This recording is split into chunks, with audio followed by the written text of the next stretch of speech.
Welcome to Built Different. I'm Tom, you know Rick. Today we've got Alan and Brian joining us, two of our very long-term investors. We're down at Salo Bay where we're building 8 apartments overlooking Fistral Beach and Newquay. We're going to go and take a look around and see what the progress is like, aren't we, chaps? Yep. Let's go. Let's go. Follow us, guys. Welcome back to Salo Bay V2, yeah. You can see how tight the site is. I've got literally no room.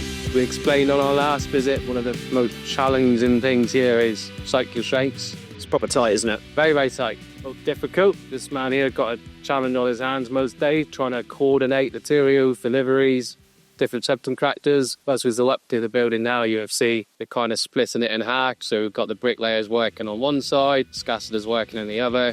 At the moment, big push for planks next Thursday, Nathan, isn't it? Thursday, yeah. And we just got Paul in now with the telehandlers to try and start loading those blocks up to, what, second floor can he reach, or? He will go to the roof, full extension reach, you will just about that's where we can see. That's why Paul's here, he said, is to keep feeding and feeding and feeding. Those brickies will literally go as fast as they can be fed bricks, won't they? Oh, they're chewing them. Well, we're going for about 2 loads, which is 20 packs of blocks a week. So packs 72 per pack, so that 1,200. Oh, that's a lot, isn't it? Yeah, that's just blocked. He's got the mortar on top of that as well. Cavity insulation on the external. Cool. Have a little run upstairs. Take us through, boys. Yes, I mean, Errol, this is probably one for you. We've sort of got a few sections to this building, haven't we? First, second and third are exactly the same. Ground floor is slightly different because obviously you come in, you've got the common area. All 8 apartments are 2 beds. Most bar one have got en-suites as well. Every apartment will still have that CD, open plan living.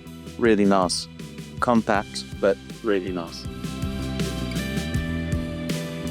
Sliding door there and there, so you've got sliding doors both sides. As you can see at the moment throughout the construction, the scaffoldage within what is a balcony area, and you need to keep this area open for building and loading materials.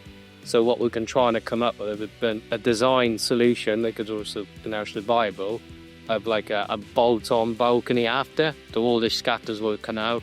And we literally come back to and bolt the balconies on. The other thing we need to confirm as well is top floor penthouses. What we're going to do with the roof coverings, because we're going to do brise soleil, but also we want to think about, well, how can we cover that, completely, so that we've got a bit more usable space throughout the year. Possibly a solution where you can have a brise soleil that closes.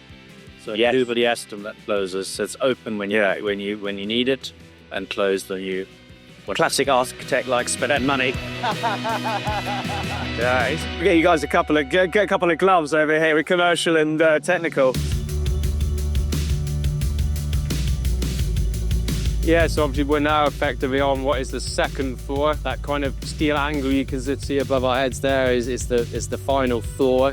We've got an even tighter space than when the crane was here last. So, I mean, is he going to be roadside lifting over? Or is he going to be able to get in here? Or? The client guys are saying they're probably going to need a bigger crane because of the reach and the span now with the steel work. If you've got a 8 apartment building, you presumably only got one array of solar panels and one set of batteries, and then you have to distribute that for the 8 apartments, yeah? This is a discussion we're having at the moment, isn't it? To get to zero bills, it's incredibly difficult on apartment schemes. We are struggling to get to zero bills with the limited roof space that we've got. Essentially what we're doing is getting it zero bills ready. We can bolt on the panels at that next evolution, which is in the next year or two. It's coming, yes, to ends out, but it will be constructed. But the principle is, as Tommy mentioned, what it can go on at a later date. But at the moment, as Brian mentioned, just the physical roof space area, too much volume. We're also about to make the decision to potentially hold back some of these units and actually rent them out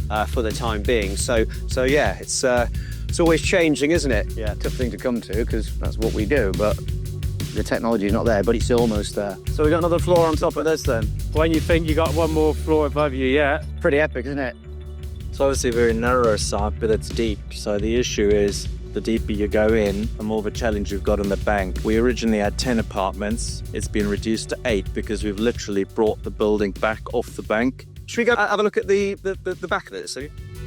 Well, basically what we've done is we've gone back into the bank. We've created a 3-sided contiguous pile. So basically what you do is you create your piles, And what that does is it enables you to reduce the dig on the other side. And then we've got a ridge beam on the top, or ring beam, and then the bank into that. We have literally squashed this into a very... What's the shortest distance we've got at each side right at the back here? 1500 this side, we've got, this reduces almost to 500-600 mils there. Oh, wow. But yeah, as Errol mentioned earlier, on that 10 iteration bit, we were another, 3 metres into that bank. Not an easy site to work with. Going to have challenges on this. It'll be beautiful when it's done. We've made the right calls. We could have carried on steaming ahead with what we were going to do, and we pulled it back. We made the right call. Cost us some time. It makes more money doing 8 flats, but not pulling all that back and retaining it than it did doing the 10. We sort of looked at the numbers and it was like, well, there we go, back to the drawing board. Errol? And also, we have simplified the internal layout as well, which means when we are watertight and we are coming up through the building, it's repetition, repetition, repetition. We can fly through it, can't we, Dick? Of course. So just getting back to size, those flats, pretty much these as well, about 2,101, 2,114. That's the whole floor. So Yeah, about 1,000 a piece. Still decent for a 2-bed flat. I think my one was like 850, and that was quite roomy. I think it's about it here, isn't it? Yeah, I think that's it. I think we should probably head on with Alan and Brian. Well, that was nice, wasn't it? You know, showing Alan and Brian around. I mean, of course, we were here a few weeks back with Franco. Yep. Alan and Franco were two of the original 7 investors that, you know, saw something in you and I and backed us from day one. Is the reason we've got a job. But yeah, to sort of see the progression of Verto over 15 years. Yeah. Well, I think the thing is as well is when you're with the guys, they talk about things from 7 years ago, 8 years ago, 11 years ago, and it's a massive sort of trip down memory lane for us as well. So it's brilliant, and we're going to go do the best bit now. We're going to pop back to the office for 20 minutes, and then we're going to go get a pint in a bit of a... Take the 2 northerners for a pint, well, the 3 northerners for a pint. Good stuff. All right, we'll see you next time.